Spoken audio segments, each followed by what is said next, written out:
Hello everyone, welcome to English out YouTube channel. जैसे कि आपको पता ही है सीयूटी यूजी की रजिस्ट्रेशन स्टार्ट हो चुकी है।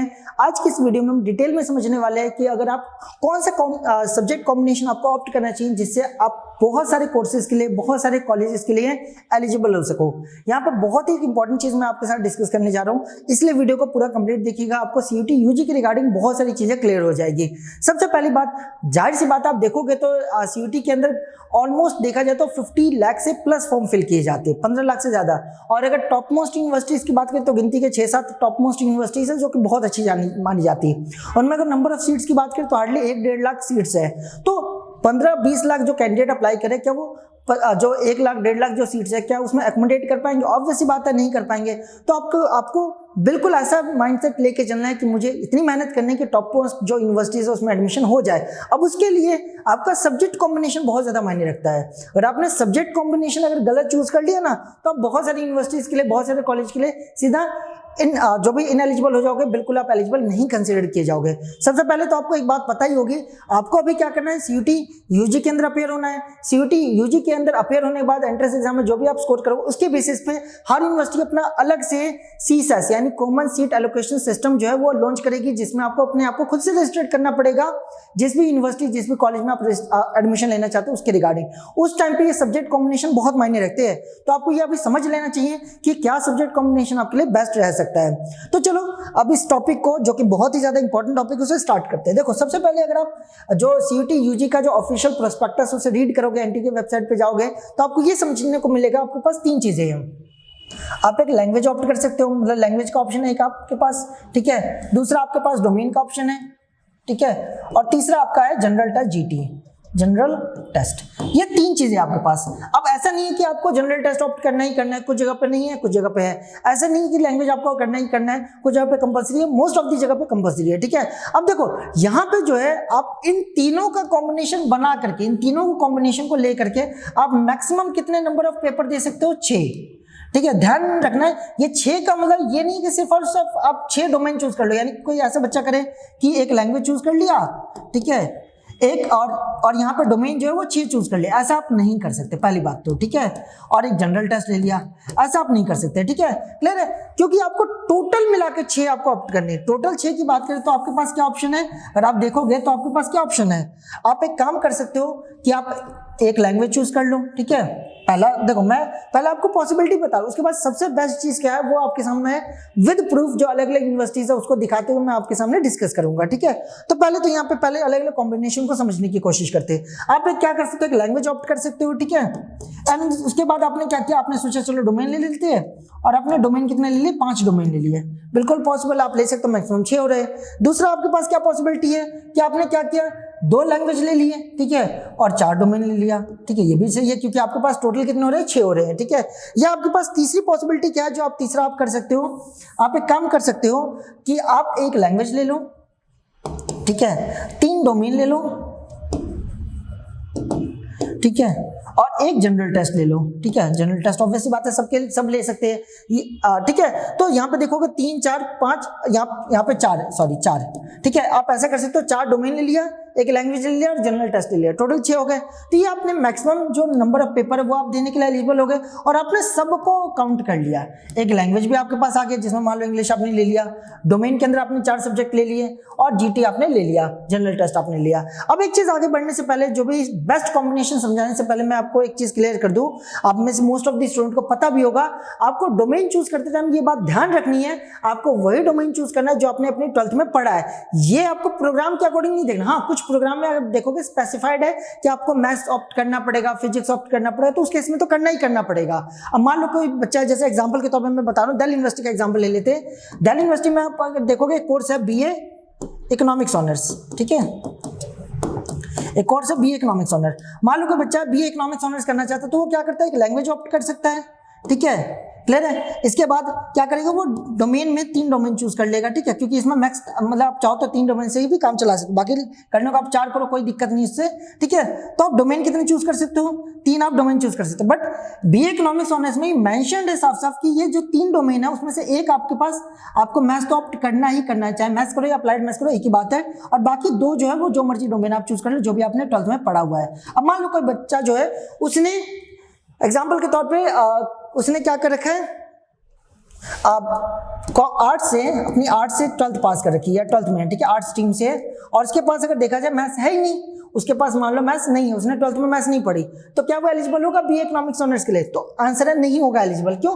क्योंकि डोमेन में क्या मांगा गया, मैथ्स, और जो सब्जेक्ट आप डोमेन में चूज करोगे वो आपने 12th में पढ़ा होना चाहिए। इस बच्चे नहीं पढ़ा तो ये ऑप्ट नहीं कर सकता है। तो इन छोटी छोटी बातों को आपको समझना पड़ेगा कि आपको वही एग्जाम, वही आपको डोमेन चूज करना है जो आपने अपनी 12th में पढ़ा है। अगर आपने वो 12th में नहीं पढ़ा तो आप उसे ऑप्ट नहीं कर सकते। आई होप आपको इतनी बात समझ आ गई होगी। तो वापस आते हैं हम अपने जो भी मेन चीज है उसके ऊपर। बाकी एक चीज और याद रखना, जैसे एग्जाम्पल के तौर पर एक और एग्जाम्पल ले लेते हैं। मान लो कोई बच्चा जो है दिल्ली यूनिवर्सिटी से बीए ज्योग्राफी ऑनर्स करना चाहता है, ठीक है। अब इसमें क्या एलिजिबिलिटी क्राइटेरिया, एक आपको लैंग्वेज चूज करना है, ठीक है, और 3 डोमेन चूज करनी है, ठीक है। अब डोमेन कौन से चूज करने हैं? कोई भी, एनी, कोई भी चूज कर सकते हो। अब यहाँ पे बच्चा गलती कर जाता है। मान लो एक कैंडिडेट है जो अभी कॉमर्स से उसने अपनी 12th पास की है, 12th में कॉमर्स स्ट्रीम से भी कर रहा है वो, ठीक है। अब उसके पास ज्योग्राफी तो है नहीं, अब वो क्या करता है, ज्योग्राफी को डोमेन के अंदर चूज कर लेता है। तो ये गलती नहीं करनी। सबसे पहली बात, आपको वही डोमेन चूज करना है जो आपने 12th में पढ़ा है। यहाँ पे मेंशन्ड है कि आपको जस्ट डोमेन चूज करना है, जो मर्जी करो। तो जो आपने 12th में पढ़ा वो डोमेन चूज करो। बिल्कुल आप ज्योग्राफी ऑनर्स में एडमिशन ले लोगे दिल्ली यूनिवर्सिटी के अंदर। ऐसा नहीं कि आपने अकाउंट्स को चूज किया तो आपको इनएलिजिबल डिक्लेयर कर दिया जाएगा, ऐसा कुछ भी नहीं है। आप जिस मर्जी डोमेन को चूज कर सकते हो, अगर स्पेसिफाइड नहीं किया गया है तो आई होप समझ आ गया। जहां स्पेसिफाइड है वहां तो आपको उसके अकॉर्डिंग ही चलना पड़ेगा, ठीक है। अब देखो सबसे मेन चीज, अब यहाँ पे सब्जेक्ट कॉम्बिनेशन के ऊपर आते हैं। तो आप देखोगे ना मोस्ट ऑफ द यूनिवर्सिटीज के बारे में, जैसे मैं यहाँ पे आपको दिखा देता हूँ। आप यहाँ पे देख सकते हो, ये आपके सामने वेबसाइट है एनटीए की, नेशनल टेस्टिंग एजेंसी, जो कि एंट्रेंस एग्जाम लेती है आपका सीयूटी यूजी का, ठीक है। अगर आप इसकी ऑफिशियल वेबसाइट पे आओगे तो आपको सारी चीजें दिख जाएगी। यहाँ पे एक आपको ऑप्शन दिख रहा होगा कि यूनिवर्सिटीज का, यहाँ पे आप देख सकते हो एक ऑप्शन है आपके पास यूनिवर्सिटीज का। एक बार इस यूनिवर्सिटी के ऑप्शन पे आप एक बार क्लिक करके देखो और सारी यूनिवर्सिटी को एक बार समझने की कोशिश करते हैं। देन हम जो सबसे बेस्ट कॉम्बिनेशन हो सकता है उसके बारे में समझने की कोशिश करेंगे। देखो यहाँ पे आप देखोगे तो वेरियस पार्टिसिपेटिंग यूनिवर्सिटीज है, ठीक है। तो बहुत सारी यूनिवर्सिटी जो कि सीयूटी देखा जाए तो इंडिया के अंदर ऑलमोस्ट सारी जो यूनिवर्सिटीज है सेंट्रल यूनिवर्सिटी वो इसके अंदर पार्टिसिपेट कर रही है। तो जैसे एग्जांपल के तौर पे जो टॉप मोस्ट यूनिवर्सिटी की बात करें, जैसे अलीगढ़ मुस्लिम यूनिवर्सिटी, अगर मैं इसे ओपन करूँ तो यहाँ पे एक चीज आप गौर करोगे, मोस्ट ऑफ दी जो एग्जाम्स है मोस्ट ऑफ दी जो चीजें है प्रोग्राम, उसमें क्या मांगा गया है, एक लैंग्वेज मांगा जा रहा है और जनरल टेस्ट मांगा जा रहा है। ऐसे देखो जो बी वॉक करना चाहता है पॉलीमर और कोटिंग टेक्नोलॉजी के अंदर, उसमें भी इंग्लिश और जनरल टेस्ट मांगा गया है, ठीक है। और थोड़ा सा नीचे स्क्रॉल डाउन करोगे तो आपको मोस्ट ऑफ दी जगह पे आपको क्या मिलेगा, हर जगह पे आपको देखोगे जनरल टेस्ट आपको मिलेगा ही मिलेगा, ठीक है। कुछ जगह पे नहीं भी है, जैसे यहाँ पे देखो बीएससी ऑनर्स अगर आप कम्युनिटी साइंस में करना चाहोगे तो इसमें एक लैंग्वेज है और फिजिक्स, केमिस्ट्री, बायो मैथमेटिक्स में से कोई एक होना चाहिए, ठीक है। यानी 3 डोमेन लेना है, जिसमें आप देख सकते हो यहाँ पे क्या मांगा है। यहाँ पे अगर आप कोई बच्चा यहाँ पे करना चाहेगा तो एक लैंग्वेज मांग ली और कोई भी 3 डोमेन आपको चूज करना, जिसमें फिजिक्स, केमिस्ट्री और बायो मैथ्स इनमें से ही होना चाहिए, ठीक है। तो यहाँ पे मेंशन कर रखा है। तो हमने यहाँ पे क्या देखा कि जो अलीगढ़ मुस्लिम यूनिवर्सिटी है उसमें आप देखोगे तो क्या कॉम्बिनेशन चल रहा है, कुछ चीजों के लिए जनरल टेस्ट कंपलसरी है, कुछ जगह पे आप देखोगे तो सिर्फ लैंग्वेज मांगा गया, एक लैंग्वेज और 3 डोमेन मांगे गए। अब जरा बाकी यूनिवर्सिटी को देखते हैं, फिर हम लास्ट में कंक्लूजन निकालने की कोशिश करेंगे, ठीक है। तो एक बार बाकी यूनिवर्सिटीज के बारे में देख लेते हैं कि उनमें क्या क्या क्राइटेरिया मांगा गया है। तो अगर आप बाकी यूनिवर्सिटीज के ऊपर जाए, जैसे कि एग्जांपल के तौर पे एक बहुत ही ज्यादा पॉपुलर यूनिवर्सिटी है बनारस हिंदू यूनिवर्सिटी, ठीक है।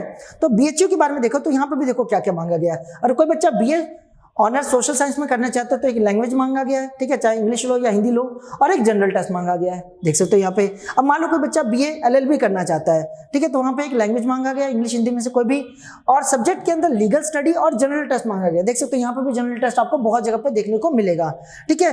देन यहाँ पे अगर आप देखोगे अगला जो है बीए ऑनर्स आर्ट्स में करना चाहोगे तो वहाँ पे लैंग्वेज के अंदर इंग्लिश हिंदी और देन फिर जनरल टेस्ट आ गया, ठीक है। ऐसे कोई बच्चा बीकॉम ऑनर्स या बीकॉम ऑनर्स इन एफएमएम करना चाहेगा तो उसमें सब्जेक्ट के अंदर अकाउंटेंसी, ठीक है, या बिजनेस स्टडी, इन दोनों में, और फिर जनरल टेस्ट मांग लिया। तो देख लो यहाँ पे जनरल टेस्ट बहुत जगह पे आ रहा है। अब एक दूसरी यूनिवर्सिटी लेते हैं ताकि हम लास्ट कंक्लूजन पे अपना आ सके कि हमें क्या करना चाहिए सीयूटी यूजी के अंदर। अगर हमें इस साल एडमिशन चाहिए शॉर्ट हमें सेंट्रल यूनिवर्सिटी जो भी टॉप मोस्ट यूनिवर्सिटी उसमें एडमिशन चाहिए, तो क्या कॉम्बिनेशन होना चाहिए। तो जरा इस पे आते हैं दिल्ली यूनिवर्सिटी के अंदर। आपको पता ही होगा मोस्ट ऑफ द कैंडिडेट का जो सपना होता है कि दिल्ली यूनिवर्सिटी के अंदर एडमिशन हो जाए अगर वो दिल्ली में रहते हैं तो, क्योंकि बहुत ही ज्यादा एक प्रेस्टिजियस यूनिवर्सिटीज है। यहाँ पे आप देखोगे बहुत ज्यादा आपको अपॉर्चुनिटी मिलती है अलग अलग चीजों की।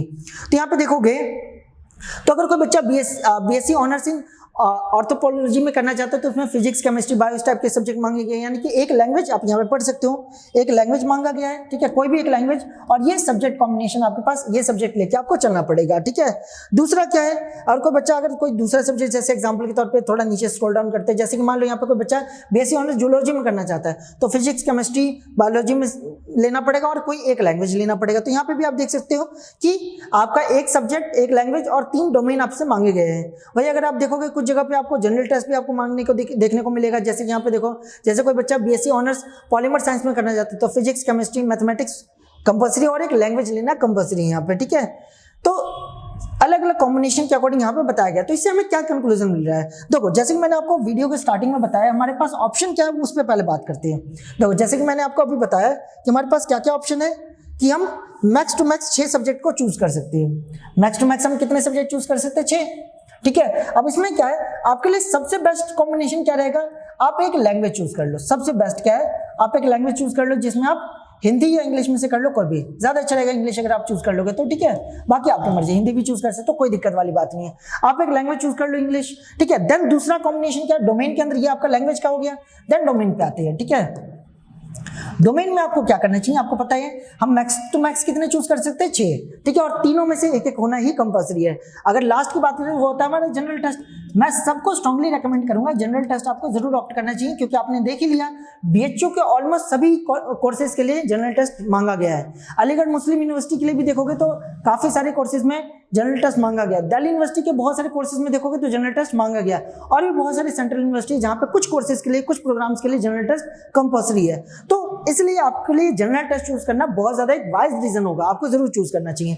तो 6 में से आपको क्या करना चाहिए, एक लैंग्वेज चूज कर लेना चाहिए और एक आपका जनरल टेस्ट हो गया, ठीक है। तो 2 आप ये चूज कर लो और कोशिश करो कि आप 4 डोमेन चूज करो ही करो, यानी मैक्स टू मैक्स जितना आप यूटिलाइज कर सकते हो उतना यूटिलाइज करो। 6 बोला गया, आप 6 के 6 चूज करो, 4 और 2 ये हो गए, एक लैंग्वेज हो गया, जनरल टेस्ट हो गया, टोटल आपके 6 हो गए जो मैक्स आप एनटीए ने बोला गया। अब इस डोमेन में आप वही सब्जेक्ट चूज करो जो आपने 12th में पढ़ा हुआ है, ठीक है। ऑब्वियस सी बात है, हर बच्चे के लिए डोमेन अलग अलग होगा। कोई कॉमर्स का कैंडिडेट है तो कॉमर्स के सब्जेक्ट के अकॉर्डिंग डोमेन को चूज करेगा, कोई साइंस स्ट्रीम से अपना 12th पास कर रहा है तो साइंस के अकॉर्डिंग अपना डोमेन चूज करेगा, कोई आर्ट्स स्ट्रीम का बच्चा होगा तो आर्ट्स के अकॉर्डिंग करेगा। लेकिन एक चीज मैं आपको एडवाइस करूंगा, अगर आपने 12th क्लास में मैथ्स या अप्लाइड मैथ्स पढ़ा है तो आपको मैथ्स को जरूर ऑप्ट करना चाहिए, अगर इस टाइप के कोर्सेज में जहां पे मैथ्स मांगी जा रही है अगर वहां जाना चाहते हो तो देख सकते हो। अगर आप सीयूटी यूजी का इस साल फॉर्म फिल करने जा रहे हो, ठीक है, एग्जाम देने जा रहे हो सीयूटी यूजी का, तो आपके लिए बेस्ट पॉसिबल कॉम्बिनेशन क्या हो सकता है, एक लैंग्वेज, 4 डोमेन और एक जनरल टेस्ट। मैं हर बच्चे को एडवाइस करूंगा जनरल टेस्ट को आपको जरूर ऑप्ट करना चाहिए, क्योंकि बहुत सारे प्रोग्राम में जनरल टेस्ट कंपल्सरी मांगा गया है। तो कई बार बच्चे जनरल टेस्ट को नहीं ऑप्ट करते और लास्ट में उन्हें बहुत ज्यादा पछताना पड़ता है क्योंकि उन्होंने जनरल टेस्ट ऑप्ट नहीं किया, जिसकी वजह से उसमें कैंडिडेचर कैंसिल कर दिया जाता है कुछ पर्टिकुलर यूनिवर्सिटी या कॉलेज के अंदर। आपको मैंने जैसे कि वीडियो के स्टार्टिंग में बताया, जब ये सीयूटी यूजी के रजिस्ट्रेशन खत्म हो जाएंगे, एग्जाम खत्म हो जाएगा, आपके रिजल्ट आ जाए, उसके बाद अलग यूनिवर्सिटी, अलग अलग कॉलेजेस अपना सीसेस यानी कॉमन सीट एलोकेशन सिस्टम जो है वो लॉन्च करेगी। उसमें प्रॉपर वो बताएगी कि आपको अगर हमारे कॉलेज में एडमिशन लेना है, हमारी यूनिवर्सिटी में एडमिशन लेना है, तो हमारा जो ये पोर्टल है सीसेस का उसमें रजिस्ट्रेशन करना है, उसमें ये अलग अलग प्रोग्राम के लिए सब्जेक्ट कॉम्बिनेशन ये होने चाहिए, तभी आप एलिजिबल होगे। उस टाइम आपको बहुत ज्यादा पछताना पड़ सकता है अगर आपने जनरल टेस्ट को ऑप्ट नहीं किया तो। इसलिए मैं आपको स्ट्रांगली रिकमेंड करूंगा कि एक लैंग्वेज के साथ साथ डोमेन और जनरल टेस्ट जरूर ऑप्ट करना ही करना है। या आप अगर मान लो कोई बच्चा ऐसे नहीं जाना चाहता तो दूसरा आपके पास जो बेस्ट ऑप्शन है, आप 2 लैंग्वेज चूज कर लो, ठीक है, एक हिंदी एक इंग्लिश या कोई भी 2 लैंग्वेज चूज कर लो, 3 डोमेन चूज कर लो, ठीक है, और एक जनरल टेस्ट। यानी कि मैं बार बार कह रहा हूँ जनरल टेस्ट को आपको काउंट करना ही करना, चूज करना ही करना है। तो अगर इस साल 2024 में अगर आप सीयूटी के अंदर एग्जाम देने जा रहे हो, सीयूटी यूजी के लिए अगर आप प्रिपेयर होने जा रहे हो, तो आपके लिए यही सबसे बेस्ट कॉम्बिनेशन होगा। आपको लैंग्वेज, जनरल टेस्ट और डोमेन तीनों को लेके चलना है, किसी को भी छोड़ने की जरूरत नहीं है। आई होप आपको समझ आ गया होगा कि इस साल सीयूटी यूजी का अगर हमें एग्जाम देना है तो क्या क्या बेस्ट कॉम्बिनेशन बन सकते हैं। आई होप आपके सारे डाउट क्लियर हो गए होंगे। फिर भी अगर आपके माइंड में कुछ भी डाउट है, कुछ भी कंफ्यूजन रह गई हो, तो आप प्लीज कमेंट कर सकते हो, मैं 100% रिप्लाई करने की कोशिश करूंगा। आई होप आपको ये वीडियो अच्छी लगी होगी, इन्फॉर्मेटिव लगी होगी। अगर आपको ये वीडियो इन्फॉर्मेटिव लगी हो तो प्लीज लाइक कर दीजिए और ऐसी इन्फॉर्मेटिव वीडियो के लिए हमारे चैनल को सब्सक्राइब कर सकते हो। Thank you.